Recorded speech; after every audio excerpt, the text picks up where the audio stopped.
നിങ്ങൾ എപ്പോഴെങ്കിലും ചിന്തിച്ചിട്ടുണ്ടോ, വിദേശത്തുനിന്ന് ഒരുപാട് സാധനങ്ങൾ ഒരുമിച്ച് വരുമ്പോൾ ആ കസ്റ്റംസ് ഡ്യൂട്ടി മുഴുവൻ അപ്പോൾ തന്നെ അടയ്ക്കാൻ പറ്റില്ലെങ്കിൽ എന്ത് ചെയ്യുമെന്ന്? അല്ലെങ്കിൽ ഈ സാധനങ്ങൾ പെട്ടെന്നൊന്നും വിൽക്കാൻ പ്ലാൻ ഇല്ലെങ്കിൽ അവ എവിടെയെങ്കിലും സേഫായിട്ട് വെക്കാൻ, അതും ഈ ഡ്യൂട്ടി അടയ്ക്കുന്നതിന് മുൻപ് എന്തെങ്കിലും വഴി കാണുമോ? അതൊരു സാധാരണ സംശയമാണ്. ഇന്ന് നമ്മൾ കുറച്ച് ആഴത്തിൽ പരിശോധിക്കുന്നത് ഇന്ത്യൻ കസ്റ്റംസ് നിയമത്തിലെ, അതായത് 1962 കസ്റ്റംസ് ആക്ടിലെ ഒരു പ്രധാന ഭാഗമാണ് അധ്യായം 9, വെയർഹൌസിംഗ്. ഇറക്കുമതി ചെയ്ത സാധനങ്ങൾ ഡ്യൂട്ടി അടയ്ക്കാതെ എങ്ങനെ, എവിടെ, എത്ര കാലം വെക്കാം, എന്തൊക്കെയാണ് അവിടുത്തെ നിയമങ്ങൾ, ഇതൊക്കെയാണ് നമ്മൾ നോക്കുന്നത്. അതെ, നമ്മുടെ ഈ സംസാരത്തിന് അടിസ്ഥാനം 1962 കസ്റ്റംസ് നിയമം തന്നെയാണ് ഏറ്റവും പുതിയ മാറ്റങ്ങളൊക്കെ ഉൾപ്പെടുത്തിയിട്ടുള്ളത്. നമ്മൾ ഇന്ന് ഫോക്കസ് ചെയ്യുന്നത് ഈ 9-ാം അധ്യായത്തിലാണ്, അതായത് ഈ വെയർഹൌസിംഗ് സിസ്റ്റത്തിനെ നിയന്ത്രിക്കുന്ന ഭാഗം. അപ്പം നമ്മുടെ ലക്ഷ്യമെന്താണ്? ഇറക്കുമതി ചെയ്യുന്ന ഒരാൾക്ക്, അല്ലെങ്കിൽ ഈ വിഷയത്തിൽ താൽപ്പര്യമുള്ള താങ്കൾക്ക്, ഈ കസ്റ്റംസ് വെയർഹൌസിംഗിന്റെ നിയമവശങ്ങൾ, അതിന്റെ ഗുണങ്ങളും ദോഷങ്ങളും നടപടിക്രമങ്ങളും ഒക്കെ കുറച്ചുകൂടി എളുപ്പത്തിൽ മനസ്സിലാക്കുക, അല്ലേ? അതെ, ലൈസൻസ് എടുക്കുന്നത് തൊട്ട് സാധനങ്ങൾ അവസാനം പുറത്തെടുക്കുന്നത് വരെയുള്ള കാര്യങ്ങൾ നമുക്ക് സംസാരിക്കാം. ശരി. അപ്പോൾ ഈ വെയർഹൌസിംഗ് എന്ന ആശയം, ഇതുകൊണ്ട് യഥാർത്ഥത്തിൽ എന്താണ് ഉപകാരം? ഒരു ഇമ്പോർട്ടർക്ക് ഇതെങ്ങനെയൊക്കെയാണ് പ്രയോജനപ്പെടുന്നത്? അതാണിതിലെ പ്രധാന ആകർഷണം. ഇറക്കുമതി ചെയ്യുന്നവർക്ക്, പ്രത്യേകിച്ച് വലിയ അളവിൽ ചെയ്യുന്നവർക്ക് ഇതൊരു വലിയ ആശ്വാസമാണ് സാമ്പത്തികമായിട്ട്. ഏറ്റവും പ്രധാനം, സാധനങ്ങൾ ഇവിടെ എത്തുമ്പോൾ തന്നെ മുഴുവൻ ഡ്യൂട്ടിയും കെട്ടേണ്ടി വരുന്നില്ല. പകരം അവ ഒരു അംഗീകൃത വെയർഹൌസിൽ സൂക്ഷിക്കാം. ഓഹോ. എന്നിട്ട് എപ്പോഴാണോ ആ സാധനങ്ങൾ ഇന്ത്യയിൽ വിൽക്കാനല്ലെങ്കിൽ ഉപയോഗിക്കാൻ ആവശ്യം വരുന്നത്, അപ്പോൾ മാത്രം അതിന്റെ ഡ്യൂട്ടി അടച്ചാൽ മതി. അപ്പോ കാശ് കയ്യിലിരിക്കും കുറച്ചു കാലം. അതുതന്നെ. അതുപോലെ ഈ സാധനങ്ങളെ ഇവിടെ വിൽക്കാതെ തിരിച്ച് എക്സ്പോർട്ട് ചെയ്യാനാണ് ഉദ്ദേശമെങ്കിൽ ഇറക്കുമതി ഡ്യൂട്ടി ഒട്ടും അടയ്ക്കാതെ തന്നെ അത് ചെയ്യാനും ഈ സിസ്റ്റം സഹായിക്കും. ഇത് ബിസിനസ്സുകാരുടെ ക്യാഷ് ഫ്ലോ മാനേജ് ചെയ്യാൻ നല്ലതാണ്. കൊള്ളാം. ഈ ഒരു സൗകര്യത്തിന് നിയമപരമായ കാര്യങ്ങളാണ് അധ്യായം 9 പറയുന്നത്. കേട്ടിട്ട് നന്നായിട്ടുണ്ട്. അപ്പോ ഈ പറയുന്ന അംഗീകൃത വെയർഹൌസ് എന്ന് പറഞ്ഞാല് വെറുതെ നമ്മുടെ വീടിന്റെ അടുത്തുള്ള ഷെഡിൽ കൊണ്ടുപോയി വെച്ചാൽ പറ്റില്ലല്ലോ, അല്ലേ? ഇല്ല, തീർച്ചയായും പറ്റില്ല. അതിന് കൃത്യമായ നിയമങ്ങളുണ്ട്. കസ്റ്റംസിന്റെ അംഗീകാരമുള്ള സ്ഥലങ്ങളായിരിക്കണം. 1. പബ്ലിക് വെയർഹൌസ്, വകുപ്പ് 57 പ്രകാരം. ഇതാർക്കും നിബന്ധനകളോടെ ഉപയോഗിക്കാം. ഓക്കെ. പിന്നെ പ്രൈവറ്റ് വെയർഹൌസ് ഉണ്ട്, വകുപ്പ് 58. ഇത് സാധാരണയായി ഒരു വ്യക്തിക്കോ കമ്പനിക്കോ അവരുടെ സ്വന്തം സാധനങ്ങൾ വെക്കാനാണ് ലൈസൻസ് കിട്ടുക. സ്വന്തം ആവശ്യത്തെ. അതെ. പിന്നെ മറ്റൊന്നാണ് സ്പെഷ്യൽ വെയർഹൌസ്, വകുപ്പ് 58A. ചില പ്രത്യേകതരം സാധനങ്ങൾ, ചിലപ്പോൾ കൂടുതൽ ശ്രദ്ധ വേണ്ടവ, അല്ലെങ്കിൽ സർക്കാർ പറയുന്നവ, അവ സൂക്ഷിക്കാൻ. എന്താണ് അതിന്റെ പ്രത്യേകത? ഈ സ്പെഷ്യൽ വെയർഹൌസുകൾ സാധാരണ കസ്റ്റംസ് ഉദ്യോഗസ്ഥർ തന്നെ ലോക്ക് ചെയ്യും. അവരുടെ അനുമതിയില്ലാതെ ആർക്കും തുറക്കാനോ സാധനങ്ങൾ എടുക്കാനോ പറ്റില്ല. കുറച്ചുകൂടി സ്ട്രിക്റ്റ് കൺട്രോൾ ഉണ്ടാവും. അപ്പോ എല്ലാത്തിനും ലൈസൻസ് വേണോ? തീർച്ചയായും. കസ്റ്റംസ് കമ്മീഷണറോ പ്രിൻസിപ്പൽ കമ്മീഷണറോ ആണ് ലൈസൻസ് നൽകുന്നത്. ഓരോന്നിനും അതിൻ്റെതായ വ്യവസ്ഥകളും നടപടിക്രമങ്ങളും ഉണ്ടാകും. ഈ ലൈസൻസ് കിട്ടിയാൽ പിന്നെ പ്രശ്നമില്ലേ? അതോ ഇത് എപ്പോഴെങ്കിലും തിരിച്ചെടുക്കാൻ സാധ്യതയുണ്ടോ? നിയമങ്ങളൊക്കെ തെറ്റിച്ചാൽ എന്തുപറ്റും? ലൈസൻസ് കിട്ടിയാൽ മാത്രം പോരല്ലോ, അത് നിലനിർത്തണ്ടേ? നിയമം ലംഘിച്ചാൽ ലൈസൻസ് കൊടുത്ത അതേ ഓഫീസർക്ക്, അതായത് കമ്മീഷണർക്ക്, അത് റദ്ദാക്കാൻ അധികാരമുണ്ട്. വകുപ്പ് 58B-ലാണ് അത് പറയുന്നത്. എങ്ങനെയുള്ള ലംഘനങ്ങൾ? കസ്റ്റംസ് നിയമം, അല്ലെങ്കിൽ അതുമായി ബന്ധപ്പെട്ട ചട്ടങ്ങൾ, അല്ലെങ്കിൽ ലൈസൻസിൽ പറഞ്ഞിട്ടുള്ള കണ്ടീഷൻസ്, ഇതൊക്കെ പാലിച്ചില്ലെങ്കിൽ പ്രശ്നമാകും. സാധാരണഗതിയിൽ ലൈസൻസ് ഉടമയ്ക്ക് പറയാനുള്ളത് കേൾക്കാനൊക്കെ അവസരം കൊടുക്കും. അതിനുശേഷമേ റദ്ദാക്കുകയുള്ളൂ. അഥവാ എന്തെങ്കിലും അന്വേഷണം നടക്കുന്നുണ്ടെങ്കിലോ? നല്ല ചോദ്യം. എന്തെങ്കിലും ലംഘനം നടന്നു എന്ന് സംശയിച്ച് ഒരു അന്വേഷണം നടക്കുകയാണെങ്കിൽ ആ സമയത്തേക്ക് വെയർഹൌസിന്റെ പ്രവർത്തനം താൽക്കാലികമായി നിർത്തിവെക്കാനും കമ്മീഷണർക്ക് പറ്റും. ഇനി ലൈസൻസ് റദ്ദാക്കിയാൽ അവിടെ സാധനങ്ങളുണ്ടെങ്കിൽ എന്തു ചെയ്യും? അത് പ്രധാനമാണ്. ലൈസൻസ് റദ്ദാക്കിയെന്ന് നോട്ടീസ് കിട്ടിയാൽ സാധാരണ 70 ദിവസത്തിനുള്ളിൽ, ചിലപ്പോൾ കമ്മീഷണർ കൂടുതൽ സമയം കൊടുത്തേക്കാം, അതിനുള്ളിൽ ആ വെയർഹൌസിലെ സാധനങ്ങളെല്ലാം മാറ്റണം. മാറ്റണമെന്ന് പറഞ്ഞാൽ ഒന്നുകിൽ ഡ്യൂട്ടി അടച്ച് ക്ലിയർ ചെയ്യണം, അല്ലെങ്കിൽ നിയമപരമായി അനുമതിയുള്ള വെയർഹൌസിലേക്കോ മറ്റോ മാറ്റണം. ചെയ്തില്ലെങ്കിൽ അത് നിയമലംഘനമാകും, പിന്നെ അതിന്റെ നടപടികൾ വരും. അതിന്റെ ഉത്തരവാദിത്വം സാധനത്തിന്റെ ഉടമയ്ക്കായിരിക്കും. ഓക്കെ. അപ്പോ സാധനങ്ങൾ പോർട്ടിലെത്തി, ലൈസൻസുള്ള ഒരു വെയർഹൗസും റെഡി. ഇനി ഈ സാധനങ്ങൾ പോർട്ടിൽ നിന്ന് വെയർഹൗസിലേക്ക് മാറ്റണമെങ്കിൽ എന്താ ചെയ്യേണ്ടത്? പേപ്പർ വർക്കൊക്കെ ഉണ്ട്. അതിനും സിസ്റ്റമാറ്റിക് വഴികളുണ്ട്. ഇവിടെ 2 കാര്യങ്ങളാണ് പ്രധാനം. ഒന്ന്, ഒരു വെയർഹൌസിംഗ് ബോണ്ട് എക്സിക്യൂട്ട് ചെയ്യണം, വകുപ്പ് 59. 2, സാധനങ്ങൾ മാറ്റാനുള്ള അനുമതി വാങ്ങണം, വകുപ്പ് 60. ഈ ബോണ്ട് എന്ന് പറഞ്ഞാൽ എന്താണ്? ബോണ്ട് ഒരു ഉറപ്പാണ്. ഇറക്കുമതി ചെയ്യുന്ന ആള് സർക്കാരിന് കൊടുക്കുന്ന ഒരു നിയമപരമായ ഉറപ്പ്. ഈ സാധനങ്ങളുടെ ഡ്യൂട്ടിയും അതിന് വരാനിടയുള്ള പലിശ, പിഴയൊക്കെ ഞാൻ നിയമമനുസരിച്ച് അടച്ചോളാം, വെയർഹൌസിംഗുമായി ബന്ധപ്പെട്ട എല്ലാ നിയമങ്ങളും പാലിച്ചോളാം എന്നൊരു എഗ്രിമെന്റ് പോലെ. എത്ര രൂപയുടെ ബോണ്ട് വേണം? തുകയ്ക്കോ മറ്റോ ആണ് ബോണ്ട് വെക്കേണ്ടി വരിക. ഇത് സർക്കാരിനൊരു സെക്യൂരിറ്റിയാണ്, ഡ്യൂട്ടി കിട്ടാതെ പോകില്ലെന്ന് ഉറപ്പാക്കാൻ. ശരി, ബോണ്ട് കൊടുത്തു. ഇനി നേരെ വെയർഹൗസിലേക്ക് കൊണ്ടുപോകാമോ? ഇല്ല. ബോണ്ടിന്റെ കാര്യം ശരിയായാൽ മാത്രം പോരാ. കസ്റ്റംസ് ഓഫീസർ സാധനങ്ങൾ കസ്റ്റംസ് സ്റ്റേഷനിൽ നിന്ന്, അതായത് പോർട്ടിൽ നിന്നോ എയർപോർട്ടിൽ നിന്നോ നിങ്ങൾ പറഞ്ഞിട്ടുള്ള വെയർഹൌസിലേക്ക് മാറ്റാൻ ഒരു ഓർഡർ തരണം. പെർമിഷൻ. അതെ, പെർമിഷൻ. അത് കിട്ടിയാലേ സാധനങ്ങൾ മാറ്റാൻ പറ്റൂ. ഇപ്പൊ കമ്പ്യൂട്ടറൈസ്ഡ് ആയതുകൊണ്ട് റിസ്ക് ഇവാലുവേഷൻ ഒക്കെ കഴിഞ്ഞ് ഇലക്ട്രോണിക് ആയിട്ടും ഈ പെർമിഷൻ കിട്ടാം. പെർമിഷൻ കിട്ടിയാൽ പിന്നെ താമസിക്കാതെ സാധനങ്ങൾ വെയർഹൌസിൽ എത്തിക്കണം. എന്റെ മനസ്സിൽ വരുന്ന ഒരു പ്രധാന ചോദ്യമുണ്ട്. എത്ര കാലം നമുക്ക് ഈ സാധനങ്ങൾ ഇങ്ങനെ ഡ്യൂട്ടി അടയ്ക്കാതെ വെയർഹൌസിൽ വയ്ക്കാൻ പറ്റും? വല്ല ലിമിറ്റുമുണ്ടോ? അതോ ജീവിതകാലം മുഴുവൻ വയ്ക്കാമോ? അതിനെക്കുറിച്ചാണ് പറയുന്നത്. ഓരോ തരം സാധനങ്ങൾക്കും ചിലപ്പോൾ വ്യത്യാസമുണ്ടാകാം. അത് നിയമത്തിലോ അല്ലെങ്കിൽ സർക്കാർ ഇറക്കുന്ന റൂൾസിലോ കൃത്യമായി പറഞ്ഞിട്ടുണ്ടാകും. സമയപരിധി കഴിഞ്ഞാലോ? കഴിഞ്ഞിട്ടും നിങ്ങൾ സാധനങ്ങൾ എടുത്തില്ലെങ്കിൽ അധികമായി വരുന്ന ഓരോ ദിവസത്തിനും പലിശ കൊടുക്കേണ്ടി വരും. അത് ഡ്യൂട്ടിയുടെ കൂടെ ചേർത്ത് അടയ്ക്കണം. അതുകൊണ്ട് ആ സമയപരിധി വളരെ ശ്രദ്ധിക്കണം. ഇല്ലെങ്കിൽ വലിയ നഷ്ടം വരും. ഇവിടെയാണ് കാര്യങ്ങൾ കുറച്ചുകൂടി ഇൻട്രസ്റ്റിംഗ് ആവുന്നതെന്ന് തോന്നുന്നു. വെയർഹൌസിൽ സാധനങ്ങൾ വെറുതെ പൂട്ടിയിടുകയേ പറ്റൂ, അതോ അവിടെ വെച്ച് എന്തെങ്കിലും ചെയ്യാൻ പറ്റുമോ? ചിലപ്പോൾ പാക്കിംഗ് മാറ്റേണ്ടി വരും, അല്ലെങ്കിൽ ഒന്ന് സോർട്ട് ചെയ്യേണ്ടി വരും. അതൊക്കെ പല ജോലികളും ചെയ്യാം. അത്യാവശ്യം വേണ്ട കാര്യങ്ങളൊക്കെ ചെയ്യാം. അതിലും പ്രധാനപ്പെട്ട ഒരു സാധ്യത കൂടിയുണ്ട്. വകുപ്പ് 65. കസ്റ്റംസ് ബോർഡിന്റെ പ്രത്യേക അനുമതിയും നിബന്ധനകളും പാലിച്ചാൽ വെയർഹൌസിനുള്ളിൽ വെച്ച് ചില നിർമ്മാണ പ്രവർത്തനങ്ങളോ അല്ലെങ്കിൽ മറ്റ് പ്രോസസ്സിംഗ് ജോലികൾ വരെ നിയമം അനുവദിക്കുന്നുണ്ട്. നിർമ്മാണമോ? വെയർഹൌസിൽ വെച്ചോ? അതെങ്ങനെ? ഇറക്കുമതി ചെയ്ത സാധനം വെച്ച് പുതിയതുണ്ടാക്കാമെന്നോ? അതെ, താങ്കൾ കേട്ടത് ശരിയാണ്. ഇതിനെ MOOWR സ്കീം എന്നൊക്കെ പറയും. Manufacturing and other operations in warehouse regulations. ഇറക്കുമതി ചെയ്ത അസംസ്കൃത വസ്തുക്കൾ ഉപയോഗിച്ച് വെയർഹൌസിൽ വെച്ച് പുതിയ ഉൽപ്പന്നങ്ങൾ ഉണ്ടാക്കാം. ഇത് വലിയ കാര്യമാണല്ലോ. ശരിക്കും ഇത് വലിയൊരു സാധ്യതയാണ്. അപ്പോൾ വെയർഹൌസ് വെറുമൊരു സ്റ്റോറേജ് സ്ഥലം മാത്രമല്ല, ഒരു മിനി ഫാക്ടറി പോലെ ഉപയോഗിക്കാം. അതും ഡ്യൂട്ടി അടയ്ക്കുന്നതിനു മുൻപ്.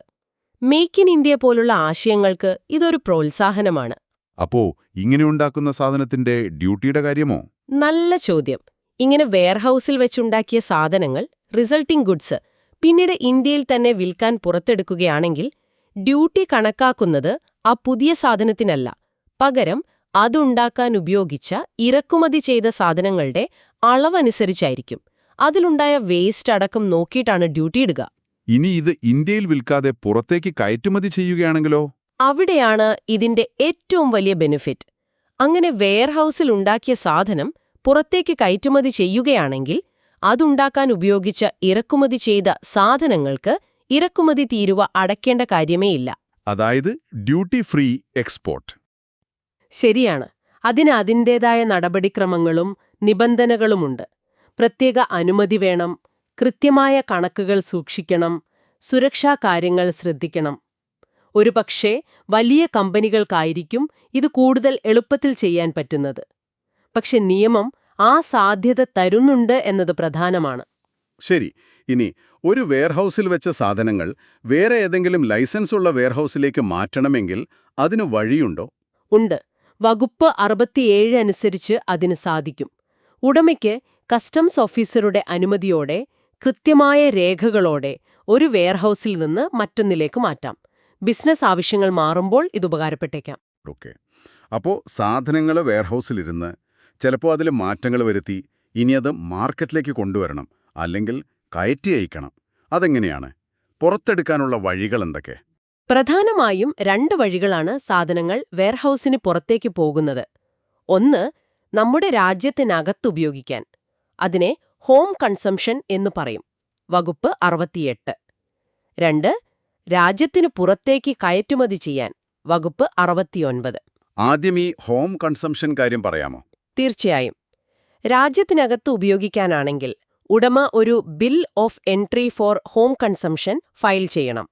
എന്നിട്ട് ആ സാധനങ്ങൾക്ക് അപ്പോഴുള്ള റേറ്റ് അനുസരിച്ചുള്ള ഇറക്കുമതി തീരുവ, അതുവരെയുള്ള പലിശ ഉണ്ടെങ്കിൽ, പിഴ ഉണ്ടെങ്കിൽ മറ്റു ചാർജുകളൊക്കെ അടയ്ക്കണം. എല്ലാം അടച്ചു കഴിഞ്ഞാൽ?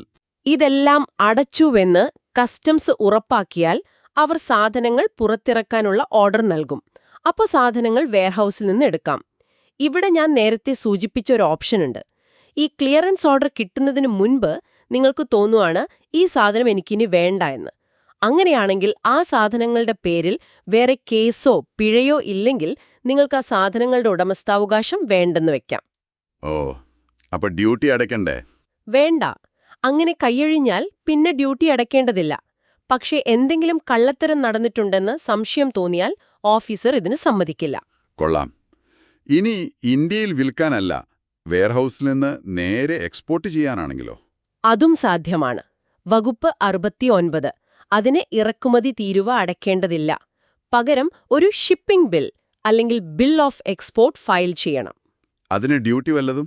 ആ സാധനങ്ങൾക്ക് കയറ്റുമതി തീരുവ ബാധകമാണെങ്കിൽ അതടയ്ക്കണം.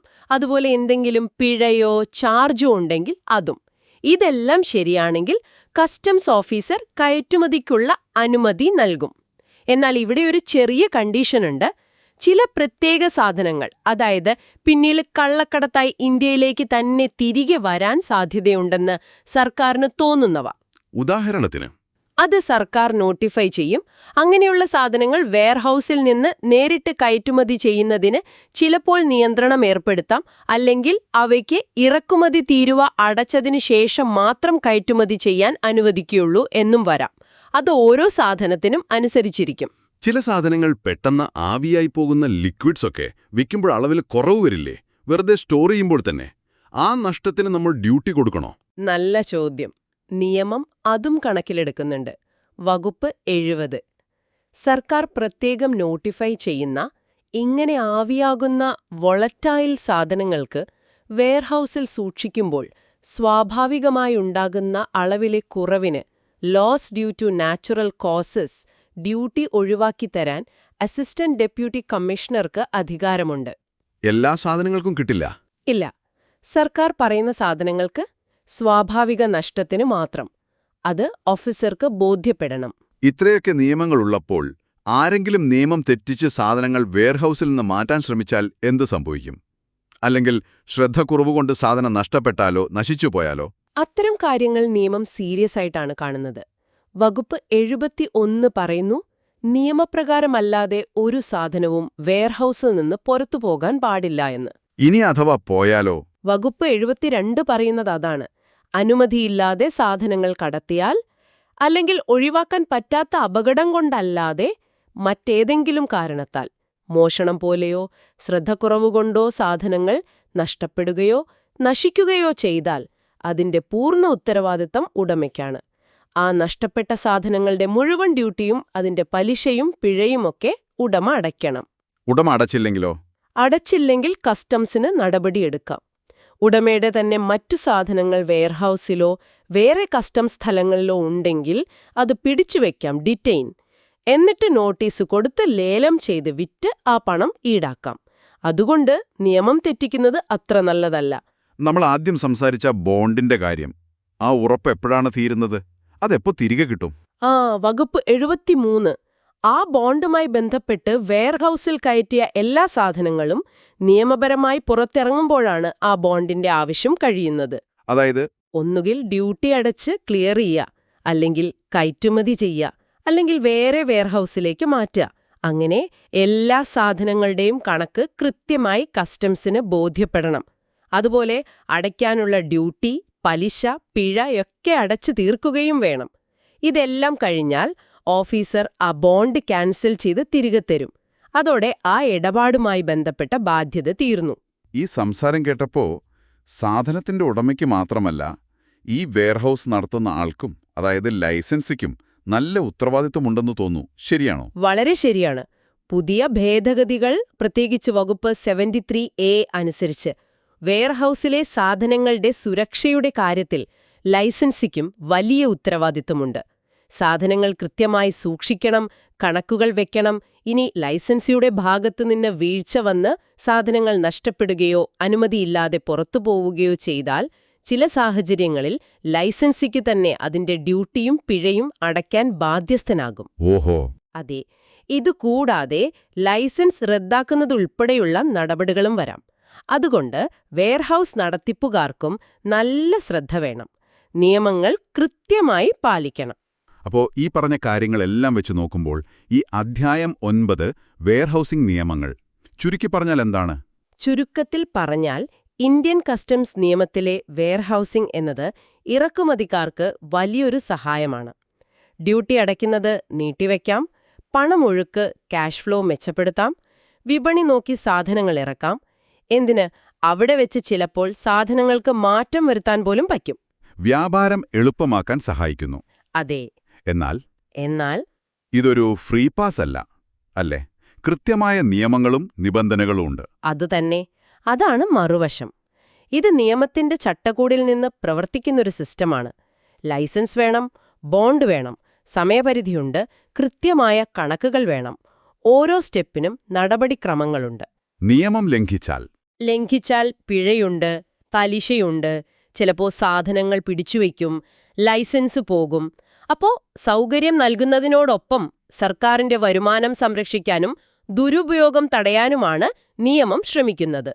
ഒരു ബാലൻസ്. ഈ ചർച്ചയിൽ നിന്ന് നമ്മൾ ഉറപ്പായും ഓർത്തിരിക്കേണ്ട കാര്യങ്ങൾ എന്തൊക്കെയാണ്? ഏറ്റവും പ്രധാനം നിയമങ്ങൾ പാലിക്കണം എന്നുള്ളതാണ്. ബോണ്ട്, സമയപരിധി, സാധനങ്ങൾ മാറ്റുന്നതിനും എടുക്കുന്നതിനുമുള്ള പ്രൊസീജിയർ, ഇതൊക്കെ വളരെ പ്രധാനമാണ്. പിന്നെ വെയർഹൌസിൽ വെച്ച് നിർമ്മാണം പോലുള്ള കാര്യങ്ങൾ ചെയ്യാൻ പ്ലാൻ ഉണ്ടെങ്കിൽ അതിന്റെ നിയമങ്ങൾ പ്രത്യേകം പഠിക്കണം. പിന്നെ നിയമലംഘനത്തിന്റെ കാര്യം. അതെ, നിയമലംഘനത്തിന്റെ പ്രത്യാഘാതങ്ങൾ ഓർക്കണം. ഡ്യൂട്ടി, പലിശ, പിഴ എന്നിലേക്ക് പുറമെ ക്രിമിനൽ നടപടികൾ വരെ വരാം ചിലപ്പോ. അതുകൊണ്ട് ശ്രദ്ധ വേണം. ശരിയാണ്. ഈ നിയമങ്ങൾ അറിയാതെ ഇതിലേക്ക് ഇറങ്ങിയാൽ പണി കിട്ടും. ഇനി താങ്കൾക്കും നമ്മുടെ ശ്രോതാക്കൾക്കും ഒന്ന് ആലോചിക്കാനായി ഒരു കാര്യം കൂടി പറയാം. പറയൂ. ഈ നിയമം വരുന്നത് 1962-ലാണ്. അന്ന് തൊട്ട് ഇന്നുവരെ നമ്മുടെ വ്യാപാര രീതികൾ, ലോകം തന്നെ ഒരുപാട് മാറിപ്പോയി, അല്ലേ?